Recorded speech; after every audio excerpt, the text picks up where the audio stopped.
Salutations à vous tous aujourd'hui, vous tous qui peut-être nous rejoignez pour l'une des premières fois. Soyez les bienvenus dans cette maison. C'est votre maison, c'est la maison de notre Seigneur. Et nous sommes heureux de nous y retrouver pour servir, pour prier, pour nous encourager les uns les autres. Ce matin, je vous invite à ouvrir nos Bibles dans l'évangile de Matthieu, chapitre 24.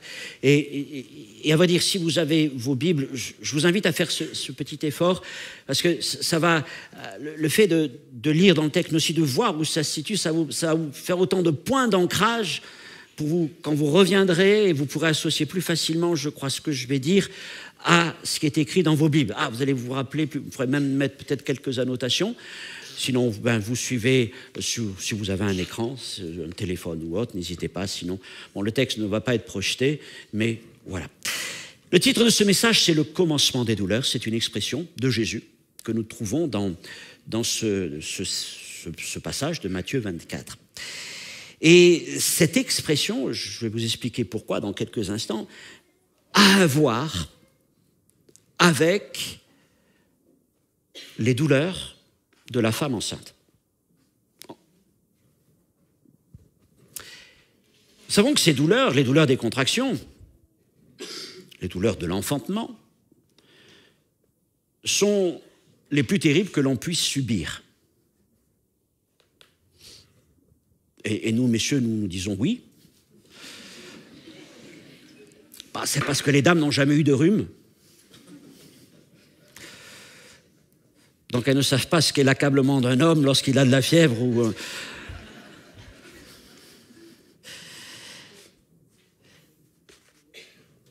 Mais ces douleurs sont très différentes, évidemment, de celles ressenties lors d'une blessure ou d'un traumatisme. Parce que ces douleurs de l'enfantement n'indiquent pas que quelque chose ne va pas. En fait, elles indiquent que quelque chose va bien. Qu'un processus est en cours. Un bébé est en train de se former dans le ventre de la maman. Et la maman sait que les premières contractions vont en appeler d'autres. Et qu'au fur et à mesure de l'avancement vers le terme, les douleurs vont être de plus en plus régulières, longues, douloureuses. Elle se prépare à cela. Elle n'est pas surprise. Et les semaines avançant, les mois avançant, elle va aussi réorganiser sa vie. Alors c'est vrai qu'il y a des femmes qui sont vraiment extraordinaires. Elles sont capables de travailler presque jusque dans les dernières semaines. Et il faut reconnaître des fois que les lois du travail sont ainsi faites qu'il faut beaucoup de courage aux dames. Elles ont beaucoup de courage. Vous avez beaucoup de courage, mes sœurs. Mais on réadapte. On aménage. Il y a des choses qu'on ne fait plus. C'est le moment où papa aussi de prendre la relève, c'est certain. Et puis, elles vont adopter des postures. Voilà, il y a toutes sortes de choses. On le sait parfaitement. Et je vous disais, il y a un lien entre ces choses de la vie, de la nature, et l'enseignement de Jésus. Ne soyez pas surpris, parce que toute la nature reflète la gloire de Dieu. Tout ce qu'il y a autour de nous porte la signature de Dieu. Et nous voulons bien croire que ce moment si extraordinaire de la conception d'un enfant dans le ventre d'une mère porte tout entier la signature de Dieu. Et dans le Nouveau Testament, Jésus puis les apôtres utilisent régulièrement, en tout cas au moins 4 fois, un mot qui, en français, perd un peu de sa force parce qu'il est très générique, le mot douleur. Le mot douleur. Mais pour nous, une douleur, c'est plein de choses. Sauf qu'en grec, ce mot est très spécifique. Et quelque part, il serait plus justement traduit si nous avions contraction. Parce que c'est ce qu'il veut dire en grec. Il parle des contractions et des souffrances de la contraction, des contractions chez la femme enceinte. Et le Nouveau Testament emploie particulièrement ce mot pour parler des temps du retour de Jésus.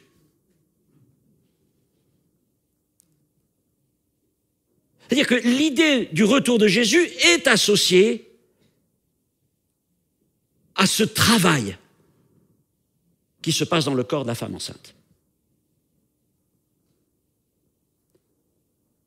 Alors bien sûr, on ne peut pas évacuer la notion de souffrance, de douleur, elle est là, mais aussi d'espérance, parce que vient une bonne nouvelle. Et en même temps, si Jésus et les apôtres emploient ce mot très particulier, c'est pour nous appeler à la vigilance et à nous recentrer sur l'essentiel, sur notre foi, comme lorsqu'une maman va se recentrer sur l'essentiel alors que les semaines passent et les mois avancent. La première fois que cette expression se trouve dans les Écritures, c'est dans ce passage de Matthieu 24, versets 1 à 8. Ce passage fait partie de tout un chapitre qui est appelé le Sermon sur le mont des Oliviers. Jésus fait ce discours alors qu'il sort du temple de Jérusalem avec ses disciples. Et c'est un des sermons les plus importants, évidemment, du Nouveau Testament. Il est long, ce chapitre. Je vais y consacrer 2 messages, tout en sachant que je ne pourrai absolument pas traiter tout ce qu'il y a à traiter dans ce chapitre, mais vous donner en tout cas quelques repères. Et aujourd'hui, nous allons commencer par les 8 premiers versets, et dans le prochain message, nous survolerons ce qui vient ensuite. Faisons la lecture, vous voulez bien ? Matthieu 24, versets 1 à 8, ce sont essentiellement des paroles de Jésus. Comme Jésus s'en allait au sortir du temple, ses disciples s'approchèrent pour lui en faire remarquer les constructions. Mais il leur dit, « Voyez-vous tout cela ? Je vous le dis en vérité, il ne restera pas ici pierre sur pierre qui ne soit renversée. » Alors il s'assit sur la montagne des Oliviers et les disciples vinrent en particulier lui faire cette question. « Mais dis-nous, quand cela arrivera-t-il et quel sera le signe de ton avènement et de la fin du monde ?» Jésus leur répondit, « Prenez garde que personne ne vous séduise. Car plusieurs viendront sous mon nom, disant « C'est moi qui suis le Christ » et ils séduiront beaucoup de gens. Vous entendrez parler de guerre et de bruit de guerre. Gardez-vous d'être troublés, car il faut que ces choses arrivent, mais ce ne sera pas encore la fin. Une nation s'élèvera contre une nation, un royaume contre un royaume, et il y aura en divers lieux des famines et des tremblements de terre. Et tout cela ne sera que le commencement des douleurs. Seigneur, ce matin, nous ouvrons ta parole et abordons ce texte si important des Écritures. Et c'est vraiment, Seigneur, avec humilité que je veux le faire. Et Seigneur, loin de moi la prétention de savoir tout ce qu'il y a dans ce texte, d'avoir tout compris ce qu'il y a dans ce texte. Depuis des générations et des générations, les hommes sont ta parole.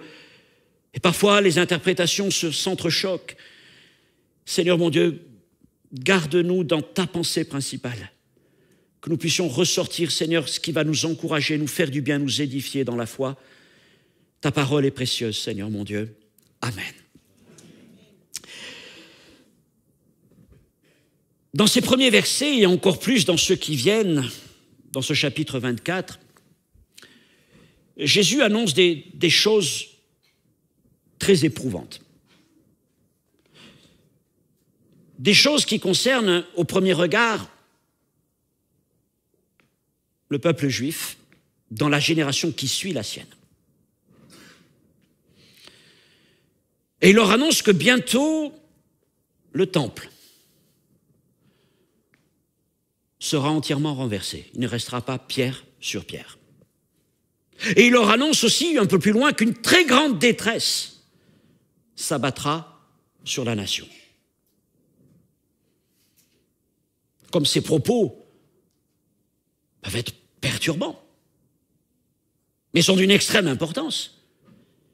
Il mentionne tout un ensemble de signes qui devront permettre aux disciples de se situer par rapport à ces événements. En quelque sorte, il va baliser le chemin pour les accompagner dans tout ce qui doit venir. Jésus parle à ses disciples et il leur parle des temps qui doivent venir juste après. Mais depuis longtemps, les prédicateurs et les commentateurs sont, pour beaucoup, d'avis de dire qu'il y a dans les paroles de Jésus beaucoup plus que simplement des choses qui concernent la génération qui vient après lui et la destruction de Jérusalem. Mais il y a aussi des paroles pour l'Église et pour préparer l'Église à son retour.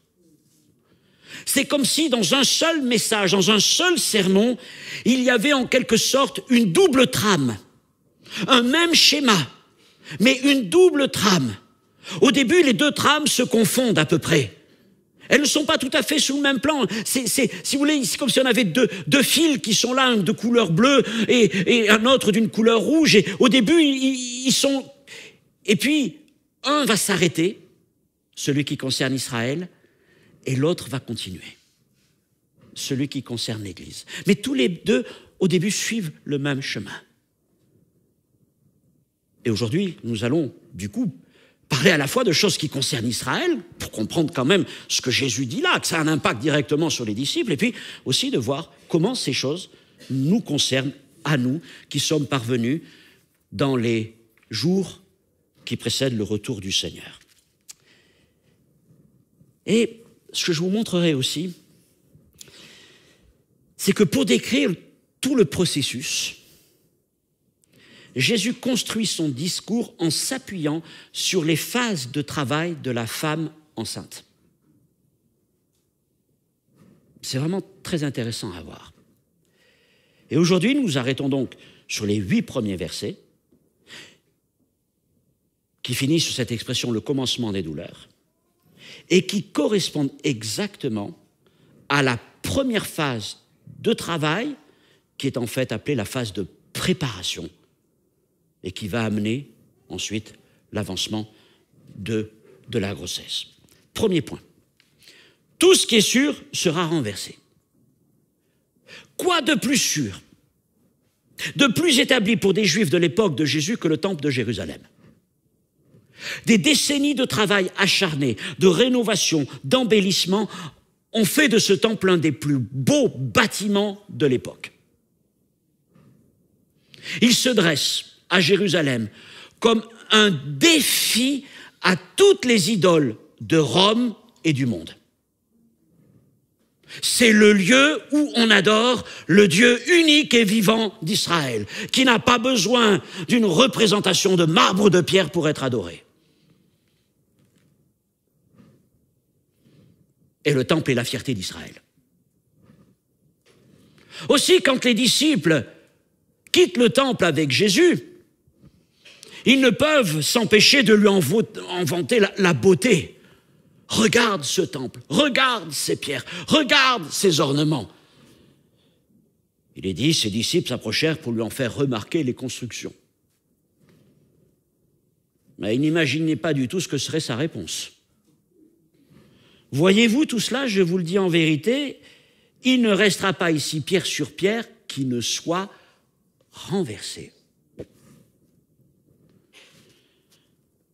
Et loin de ce qu'ils espèrent, Jésus leur annonce la venue d'un temps où tout ce que les hommes pensent indestructible sera complètement renversé. Et il ne restera même pas pierre sur pierre. Alors pour les Juifs, le temple était la construction la plus essentielle, la plus emblématique qu'il soit. Ce temple avait été détruit une première fois bien des siècles auparavant par les Babyloniens, et ils se disaient, nous avons appris nos erreurs, ça ne se reproduira pas. Et pour être bien sûr que ce temple passe les siècles, il l'avait fait encore plus grand, plus beau, avec de plus grosses pierres. Oh, un bâtiment qui paraissait indestructible.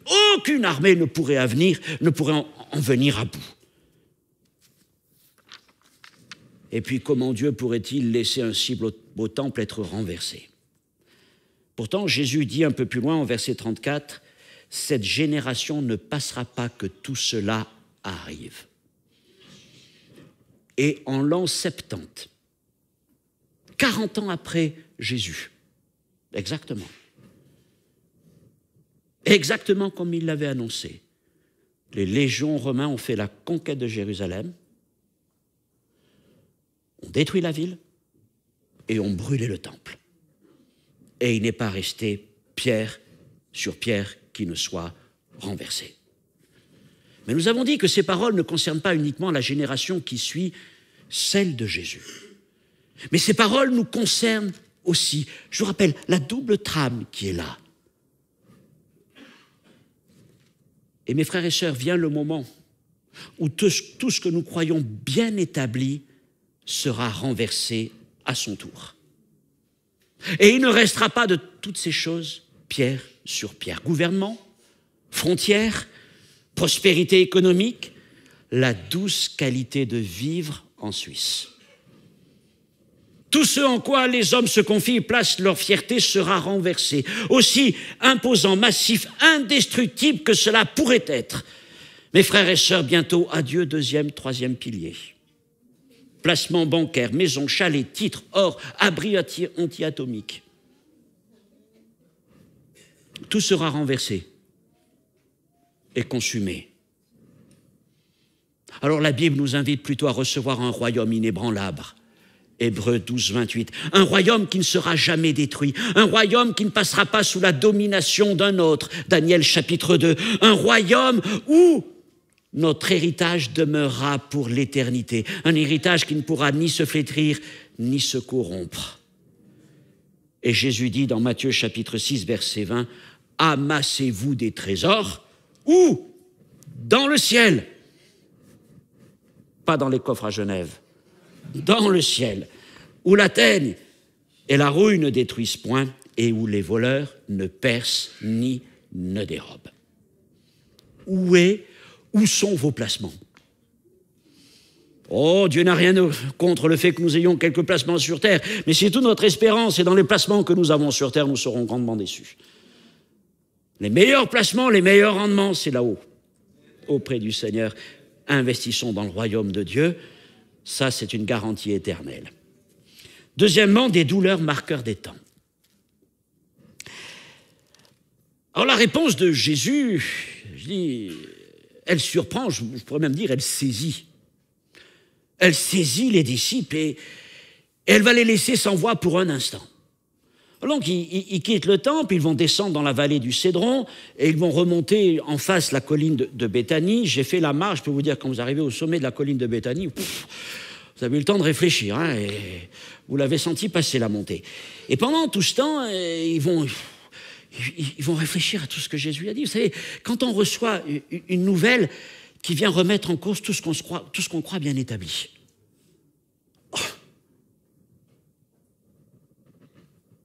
On ne sait pas quoi dire, hein. Mais pendant le chemin, certainement, ils ont laissé Jésus avancer, et puis ils se sont parlé les uns aux autres. Qu'est-ce que t'en penses ? Puis comme ils en ont l'habitude, ils vont se retrouver auprès du Seigneur, et puis les disciples vont l'interroger. Car ils sont arrivés à une conclusion indiscutable. Et là, c'est important, si vous avez vos Bibles, vous regardez ces premiers versets. C'est que si ces choses doivent s'arriver, et ils ne doutent pas, Jésus l'a dit, ça va arriver. Donc, le temple va être détruit. Mais si un tel événement doit arriver, ça veut dire que deux choses doivent venir. L'avènement du Messie et la fin du monde. C'est trop important, ça.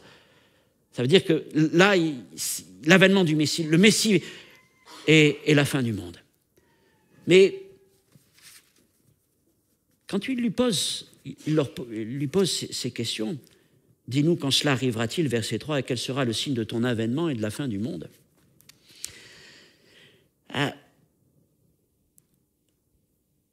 Il faut comprendre que les mots n'ont pas la même valeur pour eux et pour nous, n'ont pas le même sens.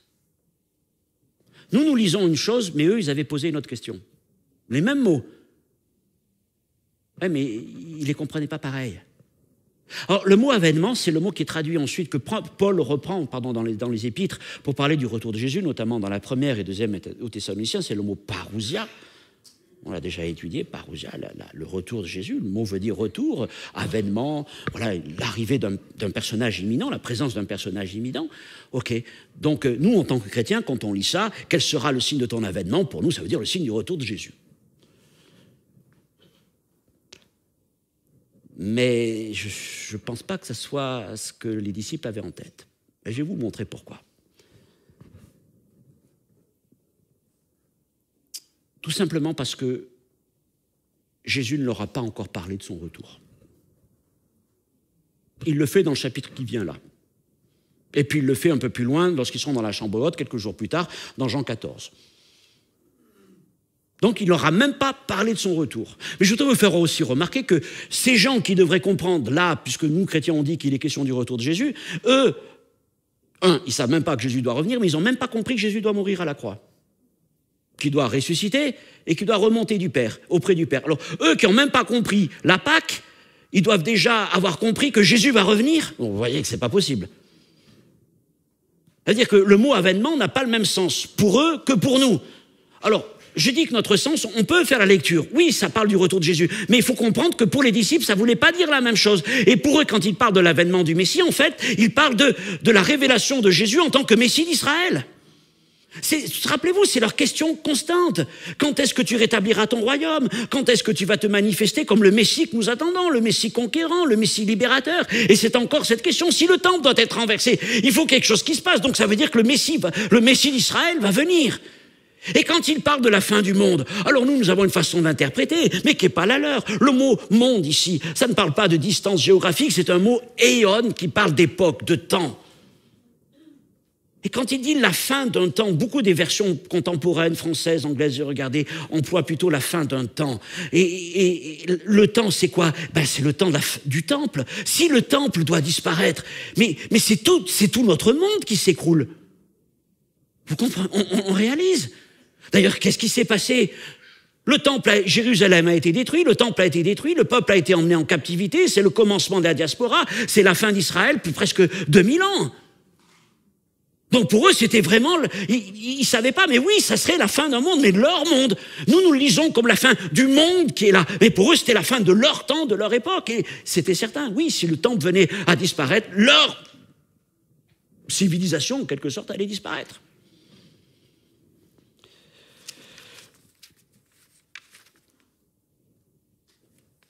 Je reprends mes pages. Et la question est là, elle est double, c'est quel sera le signe, on y reviendra tout à l'heure, quand cela arrivera-t-il? Alors Jésus va répondre longuement, puisqu'il va prendre presque tout un chapitre, en décrivant une suite d'événements qui sont autant de repères, de marqueurs des temps qui pointent vers son avenir. Et il débute en mentionnant 4. Et le premier d'entre eux, au verset 4, c'est un temps de séduction spirituelle. Jésus avertit les disciples que dans ce chemin, ce parcours, ce processus qui mène, pour nous chrétiens, jusqu'à son retour, pour eux, jusqu'à la destruction du temple, eh bien ce chemin serait marqué par toutes sortes de séductions. Avant même de parler de cataclysme, il parle de séduction. Avant même de parler de guerre, il parle de séduction. Parce qu'il y a plus de danger dans la séduction spirituelle que dans les guerres.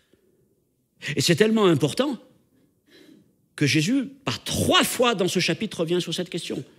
Matthieu, chapitre 24, verset 4, on vient de le lire, et puis au verset 11, plusieurs faux prophètes, s'élèveront et ils séduiront beaucoup de gens. Et encore plus loin, au verset 24, car il s'élèvera de faux Christ, de faux prophètes, et ils feront de grands prodiges et des miracles au point de séduire, s'il était possible, même les élus. Et c'est pour ça que Jésus insiste. Parce que la séduction, la guerre, la famine, toutes ces catastrophes sont terribles, évidemment, mais elles détruisent le corps, si elles doivent détruire le corps. Mais la séduction, elles détruisent l'âme et l'esprit. Et c'est pour ça qu'il insiste. Aujourd'hui, comme à travers toute l'histoire de l'Église, nous sommes témoins de toutes sortes de courants spirituels trompeurs. Mais il est évident qu'avec tout le développement des technologies de communication, eh bien, c'est comme une caisse de résonance. Et nous sommes toujours presque jamais à un clic, je dirais, à un clic d'une fausse doctrine, d'une séduction, d'une tromperie, des faux Christ, des faux prophètes, des faux évangiles, des faux esprits. Et l'apôtre Jean nous invite à éprouver les esprits, car tous ne sont pas du Seigneur. Alors comment nous protéger de tout cela? Paul le dit, 2 Thessaloniciens 2,10, par l'amour de la vérité. Qu'est-ce qui va nous garder face à la séduction? L'amour de la vérité, l'amour de la parole de Dieu. Pas simplement de la lire comme ça, mais de s'en nourrir, de l'aimer. Elle est notre force. J'ai besoin de la parole de Dieu, j'aime la parole de Dieu, je m'enracine dans la parole de Dieu. C'est elle qui me permettra de tout surmonter. Et puis aussi, par la communion avec le Saint-Esprit. Et cette communion, cette écoute, cette vie intime avec le Saint-Esprit, c'est ce qui va nous donner le discernement dont nous avons besoin. Pourquoi? Parce que nous serons habitués à entendre la voix de l'Esprit. À entendre la voix de l'Esprit qui nous mettra en garde. Et ça, c'est notre piété personnelle, notre piété quotidienne. Et c'est pour ça que nous devons investir dans cette piété-là, dans ce lieu secret. Parce que c'est notre home training, en quelque sorte. C'est là où nous nous fortifions spirituellement, parce que bientôt viendront des temps où ce sera trop tard de se préparer, de s'entraîner. Quand la course est là, c'est plus le temps de l'entraînement. Quand l'épreuve sera là, quand les séducteurs se manifesteront, ça sera trop tard si nous ne sommes pas prêts. Aujourd'hui, préparons-nous. Préparons nos maisons.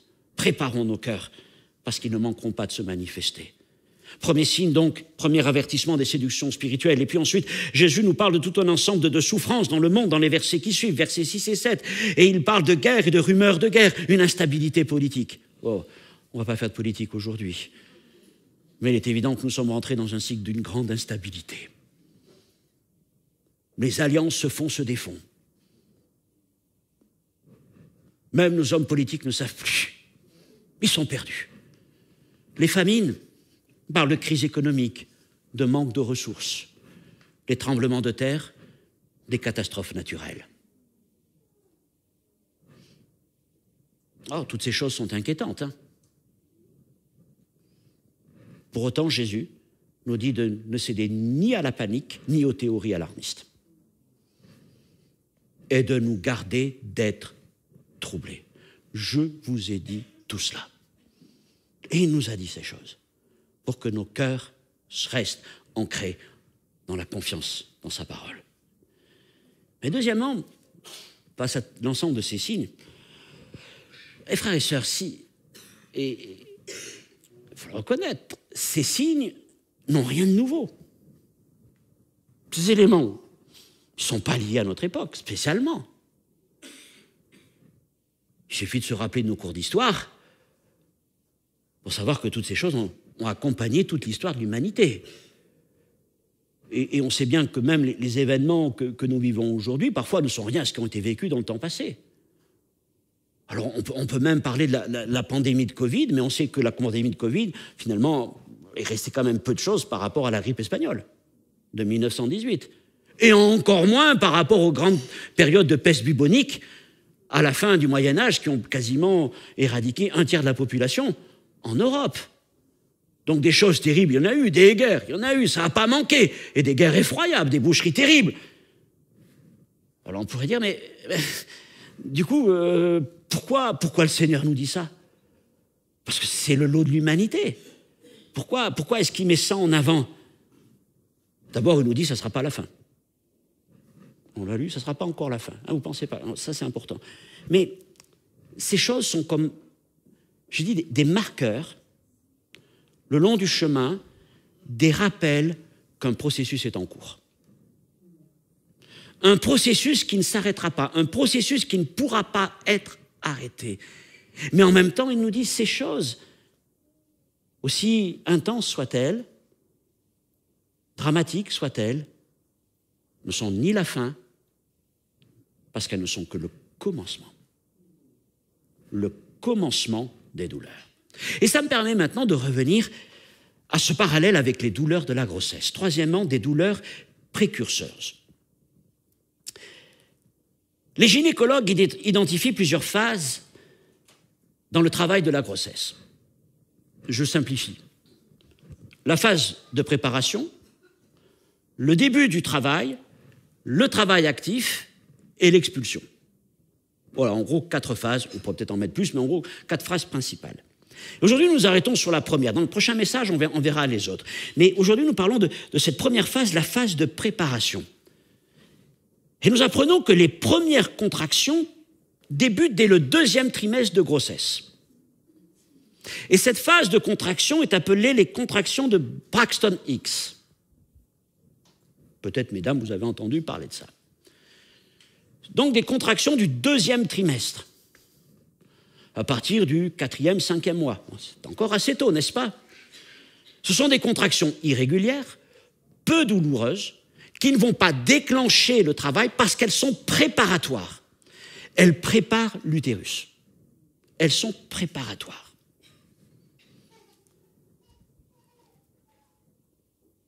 Elles ne veulent donc pas dire que le travail à proprement parler a commencé. Et il peut arriver que la maman, lors de sa première grossesse, parce qu'elle n'a pas l'expérience, à moins d'avoir sa maman qui peut la rassurer, mais première contraction, vite à la maternité.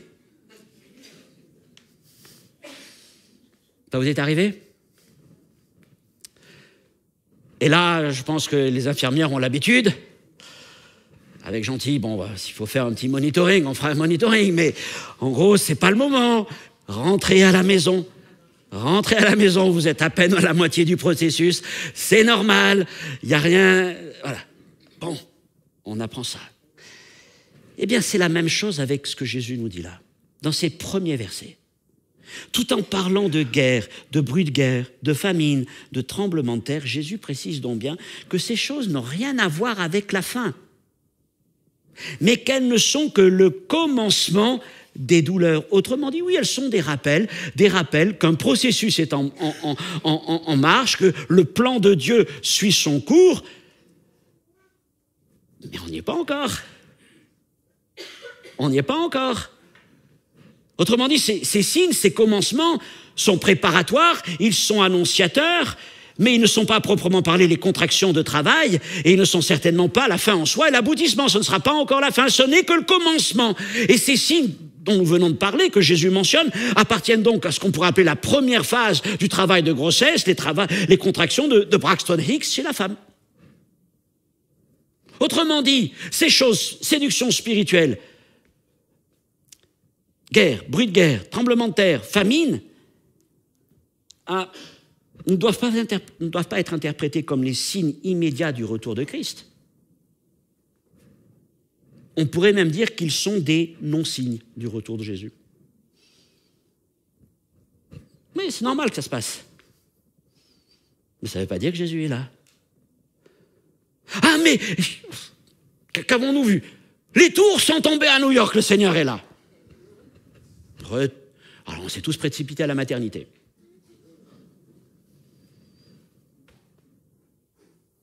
Une guerre en Israël, une autre guerre en Israël, le Seigneur est là.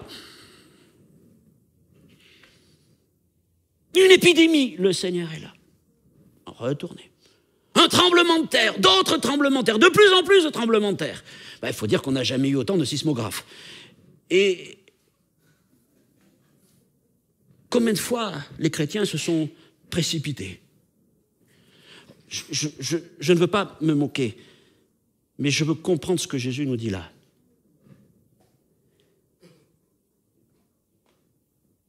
Ne nous précipitons pas, ce n'est pas encore l'heure. Ce n'est pas encore l'heure. Mais il y a même parfois une pression dans les églises. C'est que s'il se passe un événement, surtout si ça se passe en Israël, si tu ne dis pas que Jésus revient demain, c'est que tu es un hérétique. Oh, lui, c'est sûr, il n'est pas dans la communion de l'esprit. Hein. C'est un tiède, c'est absolument pas un réveillé. Que n'ai-je pas entendu? Alors, j'étais encore gamin, mais en 1988, c'est l'année où il est sorti le bouquin, ou en 87, 88 raisons pour dire que Jésus allait revenir en 88. Et 88 parce que 40 ans après la naissance d'Israël, une génération. Jésus revient, c'est certain. Je ne parle pas de 67, quand Jérusalem a été conquise par Israël. Et je pourrais en ajouter l'an 2000. Oh, l'an 2000. Vous voyez, les tours, je parlais des tours.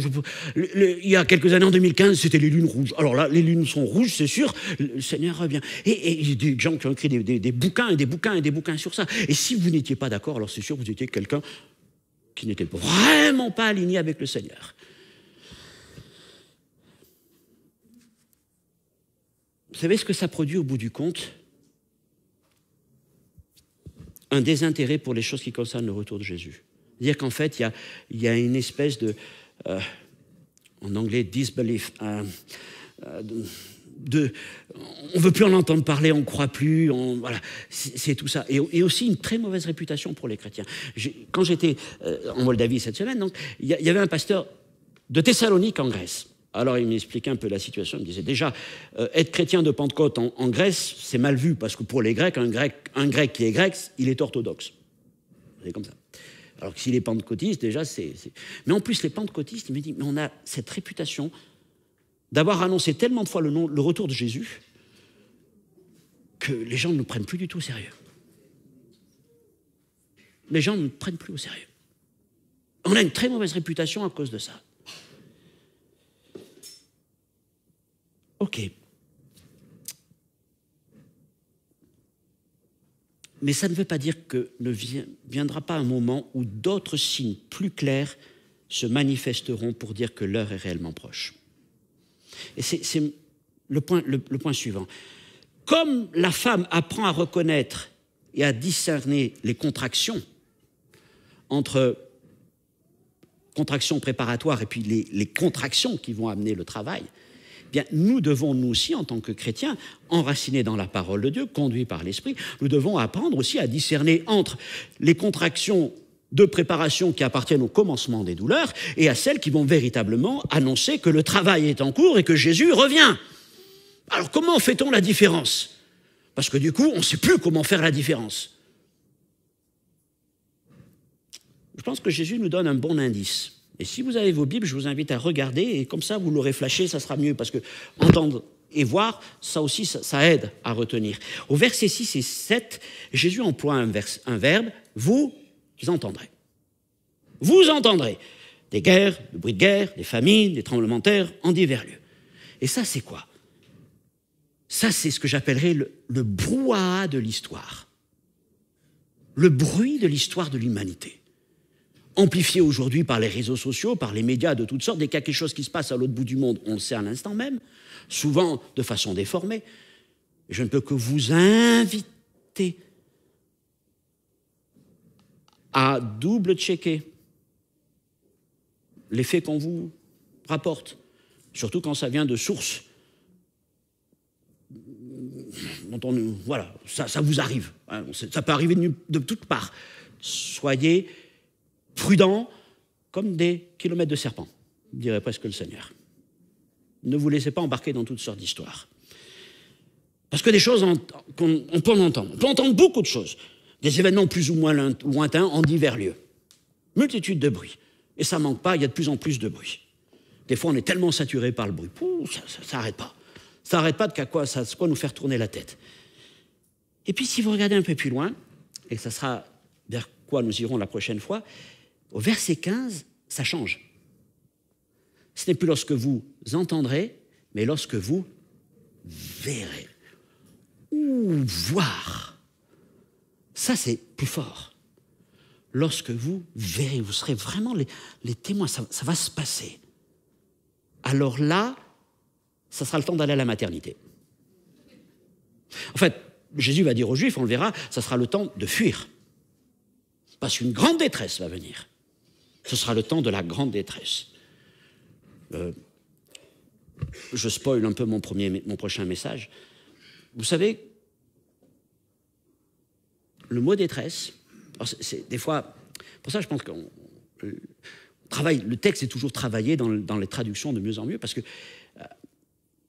le mot détresse, c'est celui qui est traduit dans l'Apocalypse par tribulation. Donc le premier qui parle de grande tribulation, ce n'est pas Jean, c'est Jésus, là, dans ce passage. Vous verrez un peu plus loin. Il parle de la grande détresse, la grande tribulation qui viendra. Déjà, ça fait... Le pasteur commence à parler de grande tribulation, ça part mal, là. Et cette chose... Et Jésus n'a pas oublié la question... Alors, lorsque vous verrez, oui, il dit l'abomination de la désolation. Luc, un peu différent, Luc au chapitre 21 va parler lorsque vous verrez Jérusalem investie par les armées. Mais ça se regroupe, lorsque vous verrez. Et ce qui est donc voir, on passe d'entendre à voir. Et ensuite, Jésus se rappelle ce que les disciples lui avaient dit au tout début, au verset 3, sa première question. Quel sera le signe de ton avènement? Or, jusqu'à présent, il leur a donné tout un ensemble, ce que j'ai dit, de non-signes, des commencements des douleurs. Mais là, vous voyez, au verset 15, on vient au singulier. Vous voulez un signe? Voilà ce que sera ce signe. C'est plus le bruit de l'histoire, c'est un signe très particulier. Et lorsque vous verrez ce signe, qu'est-ce que j'ai envie de dire? C'est comme quand la poche des os se rompt. Parce que là, c'est sûr, quand on voit ça, là, les contractions, c'est intérieur, hein. Mais lorsque l'eau s'écoule, là, c'est visible. Et là, on sait que faut partir. Voyez un peu le parallèle que j'essaye d'amener? Mes frères et sœurs, les douleurs dont nous entendons les bruits ne sont que les premières contractions qui appelleront d'autres douleurs. Les versets suivants le montrent, des persécutions, des trahisons, l'apostasie, la grande détresse. Elles viendront. Mais les douleurs, des commencements des douleurs, ont traversé toute l'histoire de l'Église. Et c'est vrai que souvent, les chrétiens les ont confondus avec les contractions de travail au point de penser que son retour était imminent alors que ce n'était que des contractions préparatoires. Et puis toutes ces contractions, toutes ces douleurs se sont atténuées. Et nous avons repris le cours de nos vies. Et nous continuerons d'entendre toutes sortes de bruits, au point, c'est vrai, d'en être saturés. Jour après jour des bruits et des bruits et des bruits, et des nouvelles et des catastrophes.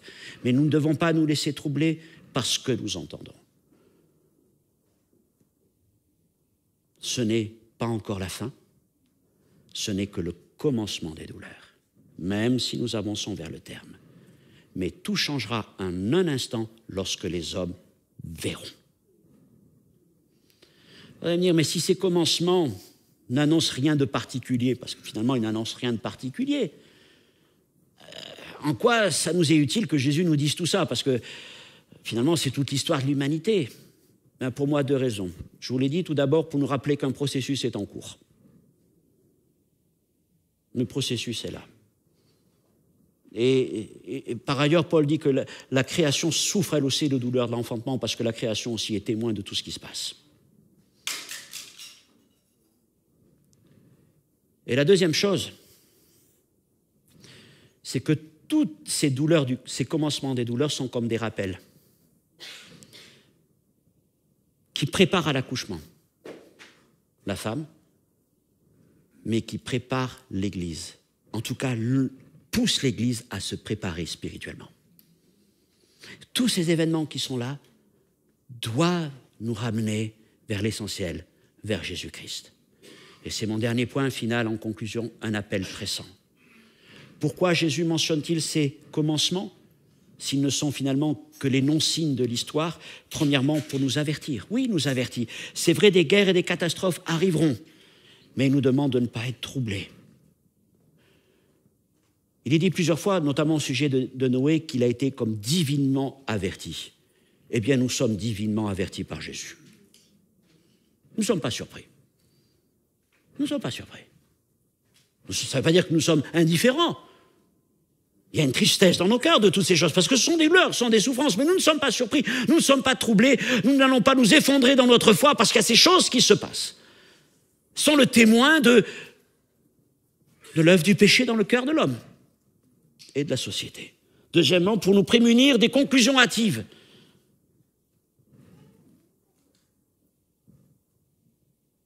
Nous n'allons pas courir à chaque contraction à la maternité.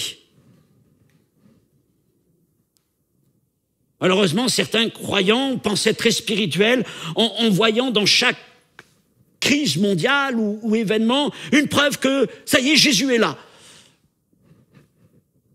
Non. Et Jésus nous met en garde contre cette erreur. Ben, je me demande, puisque Jésus nous met en garde, mais pourquoi est-ce que vous savez, allez, soyons honnêtes, je ne vous demande pas d'y répondre. Mais qui ne s'est pas laissé un jour emporter par une sorte d'histoire comme ça autour d'un événement? Et on nous arrive avec toutes sortes avec une multitude de versets. Et puis quelque part, vous vous laissez embarquer. Ça vous est arrivé? Vous répondez pour vous. Moi, ça m'est arrivé, des fois. Et puis, il me dit, bon, maintenant, c'est pas qu'on devient indifférent, encore une fois. Mais, Seigneur nous demande de ne pas nous laisser embarquer dans toutes sortes d'histoires. N'allez pas vers des conclusions hâtives. Ce n'est que le commencement des douleurs.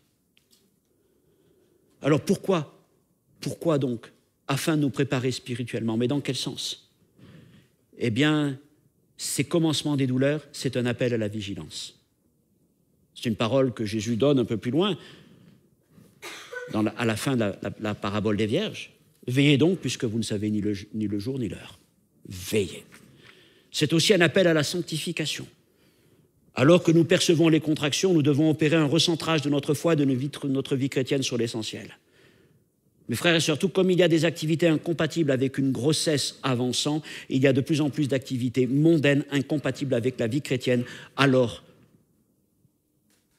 que tous ces signes ou non-signes ne cessent de se manifester. Et finalement, toutes ces choses qui se passent, c'est un rappel pour me dire, il y a un processus qui est en cours. Est-ce que tu es en phase avec ce processus? C'est surtout ça l'intérêt de ces événements. Jésus revient, c'est certain. Il ne va pas revenir forcément là tout de suite, mais il revient. Es-tu prêt? C'est un rappel. C'est un rappel pour que l'Église se réveille et se prépare. Parce que Jésus, le Messie, est proche. Et puis enfin, s'ils annoncent des jours de plus en plus mauvais, oui. Paul nous dit dans les Éphésiens, eh bien, rachetons le temps. Ce qui veut dire que les derniers temps sont encore une opportunité pour l'Église pour se lever et annoncer l'Évangile. Le Seigneur le dit au verset 14 de Matthieu 24, « Cette bonne nouvelle du royaume sera prêchée dans le monde entier pour servir de témoignage à toutes les nations. Point. Alors viendra la fin. » Et je trouve que c'est chouette quand même. Savoir que ce qui amène à la fin, ce n'est pas les guerres, les bruits de guerre, ça, non. Ce qui amène à la fin, c'est que l'Évangile aura été porté à toutes les nations. Oh, c'est quand même pas mieux de voir les choses comme ça?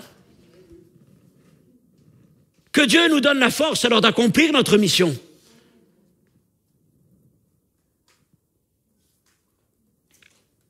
Que l'Évangile soit prêché jusqu'aux extrémités de la terre. Alors viendra la fin. Vous voulez hâter le royaume de Dieu, la venue du Seigneur? Eh bien, continuons à témoigner. Ici, soutenons ceux qui sont envoyés. Soutenons l'œuvre de Dieu. Et en faisant ça, eh bien, nous hâtons la venue du royaume de notre Seigneur. Alors, en conclusion, comme maintenant, vous le savez, les contractions de Braxton Hicks, ça fait bien. Le commencement des douleurs ne sont que la première phase du travail. L'enfant est en train de se former, le processus ira jusqu'à son terme, mais d'autres contractions sont à venir, plus intenses, plus rapprochées, et c'est elles qui mèneront le travail. Alors dans mon prochain message, nous parlerons de cette nouvelle phase annoncée par Jésus dans son discours, je vous l'ai dit, elle débute par « vous verrez », lorsque vous verrez, et cette nouvelle phase a un nom, dans l'Ancien comme dans le Nouveau Testament, elle s'appelle le jour du Seigneur. Solennel, le jour du Seigneur. Donc le commencement des douleurs, ce n'est pas une saison nouvelle, c'est une saison ancienne qui accompagne l'Église depuis les jours de Pentecôte. Tout en apprenant à ne pas nous précipiter à la maternité à chaque signe, ou à concevoir toutes sortes de théories, eh bien cette saison que nous vivons nous garde en éveil. Elle nous garde en éveil. Mon frère, ma sœur, le processus est en cours. Et ces événements sont là pour nous ramener et pour ramener l'Église vers l'essentiel. Ces événements nous préparent au jour de l'enfantement. On parle de la préparation de l'épouse. Oui. J'ai envie aussi de parler de la préparation de la maman. Oh, ce n'est pas nous qui allons amener l'enfant à naître, c'est certain. Mais de préparer l'Église dans cette perspective-là, quelque chose vient et on se prépare dans tous ces moments. J'espère que ce message aura pu déjà placer certaines choses. Ce que je vous encourage, vous pourrez reprendre les notes, elles seront disponibles quand la vidéo sera mise en ligne la semaine prochaine. Relire, rattacher ces notes à la parole de Dieu. Relisez ce passage, revoyez ce que j'ai dit, vous verrez les mots-clés, vous pourrez les souligner, entendre, avènement, fin, commencement, et surtout gardez-vous d'être troublé, d'être emporté, embarqué par toutes sortes d'histoires.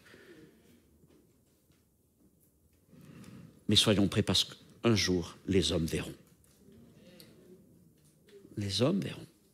Ils verront Jésus, oui. Mais avant cela, ils verront le signe qui indique que son retour est proche. Seigneur notre Dieu, notre Père, nous te remercions pour toute ta parole. Elle est vraiment, Seigneur, cette lumière sur notre sentier, cette lampe à nos pieds. Par elle, nous voulons nous laisser guider. Seigneur, en nous appuyant sur ta parole, ça évite que nous soyons emportés à tout vent de doctrine, dans toutes sortes de pensées, Seigneur mon Dieu, que les uns les autres pourraient amener. Souvent, Seigneur, cherchant à s'emparer des âmes mal affermies en profitant de quelques événements douloureux et terribles. Mais tu nous appelles, Seigneur, à être enracinés dans les Écritures, à ne pas nous laisser gagner par la crainte, et puis à nous préparer aussi. Et c'est finalement le but de ce message, Seigneur, au-delà de la connaissance de ta parole, c'est de retenir cet appel à la vigilance, cet appel à la sanctification, à nous recentrer sur l'essentiel. Et Seigneur, mon Dieu, comme une maman qui avance dans ce processus, les mois passent, et de plus en plus, Seigneur, ses pensées, son cœur, son temps, ses actions sont presque dictées par ce qui se passe dans son ventre. Eh bien, nous voulons aussi, Seigneur, de faire plus en plus attention à ce qui se passe.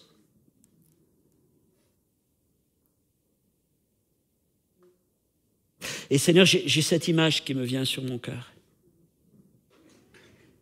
Je crois que chaque fois que tu permets à un prédicateur, à un enseignant ou à un frère, une sœur de parler de ces choses selon ta parole, c'est un peu comme le petit coup de pied que la maman perçoit dans son ventre et qu'elle fait toucher au papa et aux frères et sœurs. Et Seigneur, cette parole est là pour nous dire « Tu viens bientôt ». Cette parole est là comme un petit coup de pied, plein d'affection, de douceur. On dirait, les choses arrivent mais elles ne sont pas là. Mais prépare-toi, prépare-toi. Prépare-toi comme les parents vont préparer la chambre de l'enfant. Prépare-toi parce que leur vie va être bouleversée. Préparons-nous parce que notre Seigneur vient bientôt. Que sa parole puisse encore travailler nos cœurs. Que Dieu nous bénisse dans nos familles, qu'il nous accompagne jour après jour. Amen.